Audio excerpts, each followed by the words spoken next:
Ya. Kalau pihak sana tidak mau, itu urusan nanti, urusan hukum yang akan bekerja. Ya, karena kalau kita minta supaya minta maaf itu kan urusan moral. Tapi kalau tidak mau urusan hukum yang akan berjalan seperti itu, ya. Oke, ada lagi yang mau ditanyakan? Minggu depan eksepsi, Anda tunggu eksepsinya seperti apa saja. Bang, poin apa saja Bang yang menurut kini kita itu bualan Bang tadi pas yang dibilang ada halusinasi, contohnya bahwa terkait dengan orang yang disebutkan tadi itu ada beberapa peristiwa tindakan orang lain tapi ada di dalam dakwaan dia. Makanya Nikita heran, ini yang melakukan orang lain tapi kenapa ada di dakwaan saya gitu loh. Itu yang dibilang dan sebagian itu adalah tidak benar. Makanya dikatakan bahwa korban ini halusinasi. Seperti itu tadi bahasanya. Korban itu halusinasi katanya Nikita Mirzani tadi. Bang, tadi disebutkan terkait aliran dana. Ini Nikita sendiri menyikapinya seperti apa, Pak? Nanti itu pembuktian, gampang lah itu. Kan Nikita itu bukan orang nggak punya pekerjaan. Dia sekali live itu bisa miliaran, bisa ratusan juta. Nanti saya bisa buktikan, itu urusan kecil lah, membuktikan pekerjaan Niki, penghasilan Niki itu urusan gampang. Yang jelas Niki bukan orang tidak punya pekerjaan. Dia sekali live bisa jutaan, bahkan dia dikontrak bisa miliaran. Itu kecil lah, uang 4 miliar itu kecil daripada kontrak dia yang hampir 15 miliar dan sebagainya. Bang Fahmi, tadi disebutkan ada yang dihapus Bang saat pembacaan dakwaan itu apa Bang? Percakapan menurut Niki dihapus, tapi yang terpenting bukan itu, adanya pergantian pasal. Pasal yang selama ini disangkakan, pasal yang dilaporkan adalah pasal pemerasan 368. Sampai Nikita ditahan, semuanya pasal adalah 368 tentang pemerasan. Tapi begitu masuk dalam surat dakwaan, makanya saya katakan saya ingin mendengar. Karena begitu saya mendengar dan itu dinyatakan sah disampaikan di dalam persidangan, maka surat dakwaan itu sah. Dalam surat dakwaan ketemu Selasa ya, saya bacakan eksepsi dan di dalam eksepsi semuanya kita akan buka.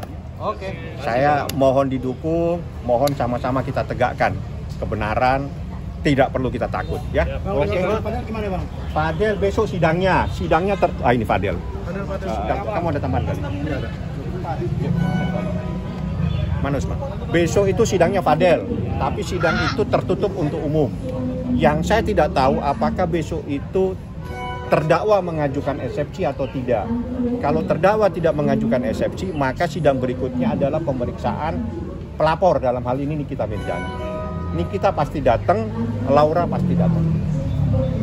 Seperti itu. Ada lagi? Saya kalau jam biasanya ya tahanan ya jam-jam 10 beginilah ya. Yang jelas besok sidang tertutup, Anda mungkin bisa melihat dia masuk dalam ruangan, mungkin Anda dibolehkan meliput, tapi setelah itu mungkin Anda disuruh keluar. Karena tidak ada satupun yang boleh mendengarkan apa yang ada di dalam persidangan. Karena itu terkait dengan kesusilaan dan anak.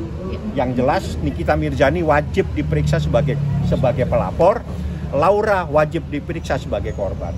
Akan hadir keduanya? Dua-duanya akan hadir, tinggal waktunya nanti ditentukan oleh jaksa penuntut umum. Oke, nanti aja. Ada yang bagus Baim, tapi saya belum mendapatkan amanah. Ini urusan Baim Wong ya. Saya belum mendapatkan izin untuk menyampaikan kepada teman-teman. Tapi informasinya alhamdulillah menyenangkan Baim Wong. Anda cari deh bocorannya. Ya. Bang Fahmi aja bocorannya Bang, yang terbaru siapa Bang? Ya nanti kita doain, kalau perlu kita sama-sama rame-rame datang di hajatannya ya. Oke, cocok. Cocok. Wan prestasi. Nah, ini yang terpenting. Sebetulnya di gugatan itu sudah ada persoalan itu. Itu ada uang 4 miliar. Jadi gini, di dalam persoalan hukum ini semua sudah ada paham. Jadi jangan bingung dengan gugatan saya, dibaca saja yang baik, kalau bingung dijawab saja. Jadi jangan kalang kabut begitu digugat ya. Jadi belajar aja yang pinter biar tahu perjanjian itu bisa lisan bisa tertulis. Ya, itu saja yang harus dipahami. Sidangnya sendiri Bang? Sidangnya tanggal 1. Di tanggal 1 itu nanti saya akan pertemukan dengan Nikita Mirzani. Berarti bareng juga? Bareng. Memang saya minta tanggal 1. Supaya bertemu. Ya, tanggal 1 ya. Kali ya, mediasi. Iya deh. Tanggal 1 mediasi, nanti saya minta diketemukan sama Niki. Nah, kayaknya hakim mediator setuju, makanya ditunda tanggal. Dan saya minta datang, nggak usah takut, datang saja, nggak ada masalah kok. Ini cuma urusan digugat aja. Datang aja, kalau memang keberatan ya keberatan kan gitu. Karena itu berdasarkan peraturan Mahkamah Agung wajib hadir. Jadi yang wajib hadir itu bukan pengacaranya, jangan pengacaranya yang sibuk ke pengadilan. Yang harus datang itu adalah pihak yang digugat, wan prestasi yang harus hadir. Cukup satu aja, nggak usah kalau perlu begitu datang prinsipalnya ketemu dengan para pihak, ya udah lawyer ini keluar aja biar mereka yang membahas masalah. Karena peraturannya seperti itu, jangan lawyernya yang sibuk datang ke pengadilan, ya. Bang, Oke. hari ini kuasa hukumnya juga datang ke Polda untuk Ya ini kan pengadilan terbuka untuk umum di Polda. Iya. Serius? Laporan di Krimsus, Bang Fahmi yang di Krimsus. Kenapa saya? Melengkapi berkas katanya. Oh itu, coba ditanya sama penyidik ya. Yang jelas korbannya ada 4. Kalau memang kurang saya tambahin lagi.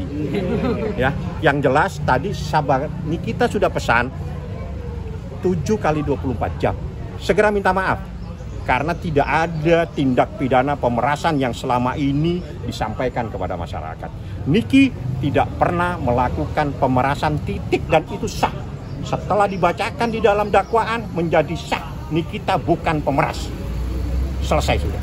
Ya, oke. Karena tidak mau. Itu urusan nanti, urusan hukum yang akan bekerja. Ya, karena kalau kita minta supaya minta maaf itu kan urusan moral. Tapi kalau tidak mau urusan hukum yang akan berjalan seperti itu, ya. Oke, ada lagi yang mau ditanyakan? Minggu depan eksepsi, Anda tunggu eksepsinya seperti apa saja. Bang, poin apa saja Bang yang menurut kita itu bualan Bang tadi pas Yang dibilang ada halusinasi, contohnya bahwa terkait dengan orang yang disebutkan tadi itu ada beberapa peristiwa tindakan orang lain tapi ada di dalam dakwaan dia. Makanya Nikita heran, ini yang melakukan orang lain tapi kenapa ada di dakwaan saya gitu loh. Itu yang Nikita bilang dan sebagian itu adalah tidak benar. Makanya dikatakan bahwa korban ini halusinasi. Seperti itu tadi bahasanya. Korban itu halusinasi katanya Nikita Mirzani tadi. Bang, tadi disebutkan terkait aliran dana. Ini Nikita sendiri menyikapi ini seperti apa, Pak? Nanti itu pembuktian, gampang lah itu. Kan Nikita itu bukan orang nggak punya pekerjaan. Dia sekali live itu bisa miliaran, bisa ratusan juta. Nanti saya bisa buktikan, itu urusan kecil lah, membuktikan pekerjaan Niki, penghasilan Niki itu urusan gampang. Yang jelas Niki bukan orang tidak punya pekerjaan. Dia sekali live bisa jutaan, bahkan dia dikontrak bisa miliaran. Itu kecil lah, uang 4 miliar itu kecil daripada kontrak dia yang hampir 15 miliar dan sebagainya. Bang Fahmi, tadi disebutkan ada yang dihapus Bang saat pembacaan dakwaan itu apa Bang? Percakapan. Percakapan menurut Niki dihapus, tapi yang terpenting bukan itu, adanya pergantian pasal. Pasal yang selama ini disangkakan, pasal yang dilaporkan adalah pasal pemerasan 368. Sampai Nikita ditahan, semuanya pasal adalah 368 tentang pemerasan. Tapi begitu masuk dalam surat dakwaan, makanya saya katakan saya ingin mendengar. Karena begitu saya mendengar dan itu dinyatakan sah di dalam, disampaikan di dalam persidangan, maka surat dakwaan itu sah. Dalam surat dakwaan